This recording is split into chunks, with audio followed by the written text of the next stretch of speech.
नमस्कार दोस्तों, मैं मनीष कुमार भोज आप सभी का अपने YouTube चैनल पहाड़ एजुकेशन में हार्दिक स्वागत करता हूं। दोस्तों, आशा करता हूं कि आप सभी लोग स्वस्थ होंगे और साथ ही आपकी जो आगामी प्रतियोगिता परीक्षाओं की जो तैयारी चल रही होगी बहुत शानदार तरीके से आप लोग कर रहे होंगे। तो दोस्तों, इसी कड़ी में मैं आज आप लोगों के सामने प्रवक्ता संवर्ग की जो परीक्षा 27 अप्रैल को जो आयोजित होने जा रही है उससे संबंधित आज से हमारा एक एमसीक्यू यहाँ से मैं स्टार्ट करने जा रहा हूँ जो आपके प्रतियोगिता परीक्षाओं के दृष्टिकोण से अत्यंत महत्वपूर्ण ये रहेगा। यहाँ से निश्चित रूप से आपके क्वेश्चन बनेंगे। आइए शुरुआत करते हैं आज की श्रृंखला। आज की श्रृंखला का पहला प्रश्न आप देख पा रहे होंगे, देखने को आपको बहुत ही इजी लग रहा होगा, जब परीक्षा में आता है तो टफ हो जाता है। देखिए, पहला प्रश्न क्या कर रहा है, भारत में शिक्षा पर पहली और दूसरी राष्ट्रीय शिक्षा नीति को किन किन वर्षों में तैयार किया गया था। अब ये पूछा जाएगा, देखिए पहली और दूसरी बोल रहा है तो अब इसने ये बोल दिया, एक साथ बोल दिया है कि किन वर्षों में तैयार किया। जैसे कि यहाँ पर मैंने ऑप्शन आपको उत्तर दिखाया है तो इसको ये देखिए चलिएगा। पहली जो हुई थी आपको पता होगा 1968 को हुई थी, और उसके बाद अगर हम दूसरी शिक्षा नीति की बात करें तो वो 86 में इसको हुई थी। और अगर हम कहें संशोधित शिक्षा नीति की जब हम बात करते हैं तो वो शिक्षा नीति कब की थी आपकी, अगर आपको स्मरण होगा तो हमने कहा 1992 संशोधित किया गया था। और 34 साल पश्चात अगर हम चर्चा करें तो आपके तीसरी जो शिक्षा नीति आई NEP 2020 की अगर हम बात करें तो वो 34 साल पश्चात आई थी। ठीक है, अब यहाँ पर आप देख पा रहे हो कि इस प्रश्न का उत्तर सभी लोग कमेंट करिएगा। जो बच्चा यहाँ पर देख रहा है वो निश्चित रूप में आंसर दीजिएगा, जिसे नहीं देखना है वो अब इस चैनल से एग्जिट हो सकता है। देखिए, दूसरा प्रश्न क्या कह रहा है, निम्न में से कौन सा कथन पाठ्यक्रम के लिए मान्य नहीं है। अब इसमें से एक कथन है जो पाठ्यक्रम के लिए मान्य नहीं है। पहला चीज इस पर से सुन लो, यहाँ पर 4 ऑप्शन दिए हैं, तो जिसे आता है, जो बच्चे को आता है तो वो टिक करिए, कमेंट करिए और साथ ही अपना मूल्यांकन भी खुद करते हुए चलिए कि कितना आता है। देखिए, कहता है कि यह स्कूल में शिक्षा के उद्देश्यों को लागू करने के लिए डिजाइन की गई नियोजित गतिविधियों का क्या है, एक समूह है। ये राष्ट्रीय परिचर्चा की एक रूपरेखा से विकसित होती है, या इसमें पाठ्यक्रम, पाठ्यपुस्तकों और शिक्षा शास्त्र और मूल्यांकन विधियों को शामिल किया गया है। या फिर यहाँ पर चौथा देख पा रहे होंगे, ये कहता है कि यह भारत में विभिन्न स्तरों पर शिक्षा के लिए दृष्टिकोण प्रदान करता है। तो बता सकते हैं कि इसका सही आंसर क्या हो सकता है। चलिए, जिन बच्चों ने आंसर दे दिया होगा, कमेंट कर दिया होगा, तो आप यहाँ पर देख पा रहे हो इसका जो सही उत्तर है, ये कहता है कि चौथा नंबर का जो प्रश्न है, यह भारत में विभिन्न स्तरों पर शिक्षा के लिए दृष्टि प्रदान करता है। तो इसका चौथा वाला ऑप्शन जो है ये राइट आंसर है।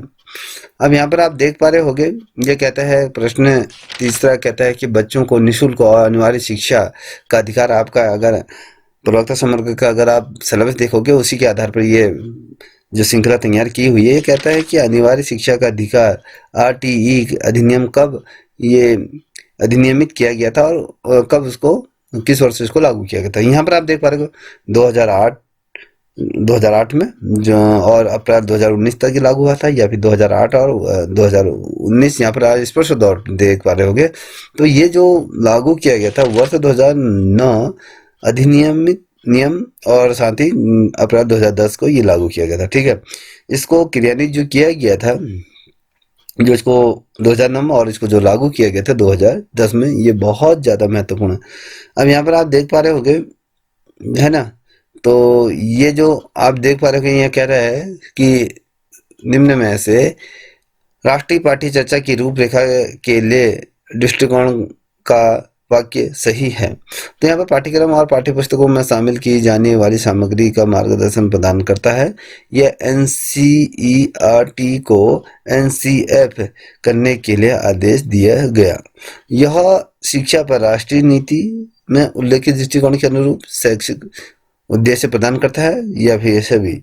तो निश्चित रूप में इसका जो राइट आंसर है वो आपका चौथा, ये सभी। ठीक है, अब बात करते हैं, यहाँ पर आप देख पा रहे होंगे, देखिए हम कह रहे हैं कि समावेशी शिक्षा को बढ़ावा देने के लिए निम्न में से कौन सा महत्वपूर्ण नहीं है। कौन सा महत्वपूर्ण नहीं है, इसमें से 4 में से देखिए, शिक्षा का जो विश्वास कि सभी बच्चे एक साथ सीख सके, या सभी, या फिर शिक्षक सकारात्मक और निष्पक्ष रवैया रखे, या फिर शिक्षक की सामाजिक आर्थिक स्थिति।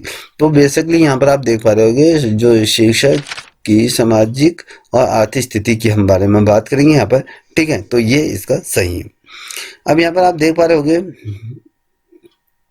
जो प्रश्न है कि समान विकलांगता वाले दो बच्चे, देखिए हमने प्रश्नों को ऊपर नीचे कर दिए हैं, तो देख ली सभी, या तो इसमें से सभी होंगे, या कक्षा में शीर्ष द्वारा किसी भी हस्तक्षेप की आवश्यकता नहीं होगी, हमेशा कक्षा में शिक्षक द्वारा समान हस्तक्षेप की आवश्यकता होगी, या कक्षा में शिक्षक द्वारा विभिन्न हस्तक्षेप की आवश्यकता हो सकती है।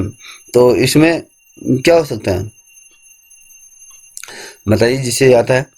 तो दोस्तों इसका जो राइट आंसर है ये कहता है कि चौथा नंबर का जो है ये कहता है कि कक्षा में शिक्षक द्वारा विभिन्न हस्तक्षेप की आवश्यकता हो सकती है।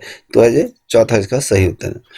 अब यहाँ पर आप देख पा रहे होंगे तो ये कहता है कि राम दृष्टिबाधित छात्र है, ठीक है। निम्न में से कौन सा उसके लिए अभिविन्यास और गतिशीलता प्रशिक्षण के लिए उपयोगी है। तो यहाँ पर आप नोटबंदी के लिए स्केल ऑस्ट्रेली इसका देख पा रहे होगे आप। तो ऑडियो क्लिप है, सीखने गतिविधियां या स्कूल भवन को स्पर्श करना है। तो बेसिकली जो बच्चा है तो उसके लिए स्कूल भवन के स्पर्श नक्शे, ठीक है, ये बहुत ज़्यादा उसके लिए महत्वपूर्ण होता है, ठीक है। अब यहाँ पर आप देख पा रहे होगे इन सभी को छोड़कर UDL सिद्धांत है। इन सभी को अगर हम छोड़ दें तो UDL सिद्धांत है, क्या है? काम करने के लिए कई साधन, या व्यवहार प्रबंधन के कई साधन है, या प्रस्तुति के कई साधन होते हैं, अभिव्यक्ति के कई साधन। तो यहाँ पर आप देख पा रहे होंगे तो इसमें से क्या हो सकता है बताइए। तो बेसिकली इसका जो उत्तर है यहाँ पर व्यवहार प्रबंधन के कई साधन हो सकते हैं, ठीक है। तो ये अब यहाँ पर आप देख पा रहे हो तो विद्यालय पर आधारित यहाँ पर प्रश्नोत्तरी है। मैं कुछ ही प्रश्न आज आपके सामने डेमो के तौर पे ला रहा हूँ। अगर आपको ये श्रृंखला इसी तरीके की श्रृंखला अगर पसंद आएगी तो आप मुझे बताइएगा, इसी प्रकार के हम ये श्रृंखला को कंटिन्यू करेंगे, ठीक है। अब यहाँ पर देख पा रहे होंगे ये कह रहा है कि NEP 2020 स्कूली शिक्षा के मौजूद 10+2 जो डिजाइन किसमें क्या है बदलने का प्रस्ताव है, ठीक है। ये प्लस यहाँ पर आप देख पा रहे हो 5+3+4 3+5+3+5+3+3+4। तो बेसिकली इसमें जो इसका जो राइट आंसर है वो आपका तीसरा वाला ये राइट है, ठीक है। तो यहाँ पर जैसे आप इस श्रृंखला का अंतिम प्रश्न देख पा रहे, क्योंकि आपको डेमो के तौर पे मैं ये ला रहा हूँ, तो इस तरीके से अब कंटिन्यू श्रृंखलाएं आएंगी, ठीक है। अगर जो बच्चा ऑनलाइन क्लासेस के माध्यम से पढ़ना चाहता है, गूगल मीट के माध्यम से पढ़ना चाहता है, तो वो संपर्क कर सकता है मेरे से।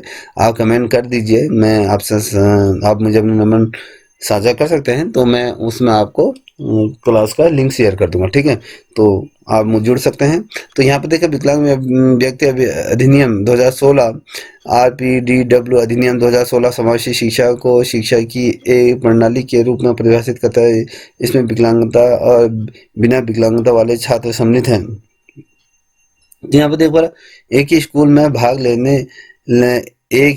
में भाग ले लेकिन विकलांगता वाले छात्र अलग कक्षाओं में सीखते हैं।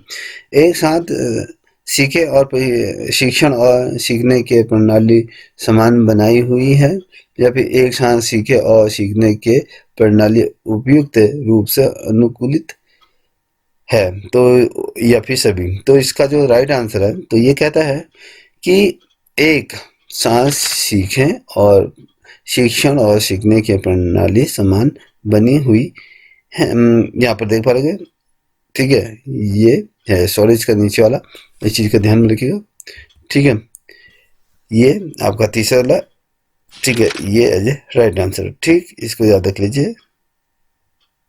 तो दोस्तों अगली श्रृंखला यहाँ से कंटिन्यू मैं करूँगा। आप जैसे इसमें देख पा रहे हो बहुत ढेर सारे प्रश्न हैं, तो मैं उन प्रश्नों को आपके सामने लेके आऊँगा, ठीक है। तब तक के इतना ही। जय हिंद, जय भारत।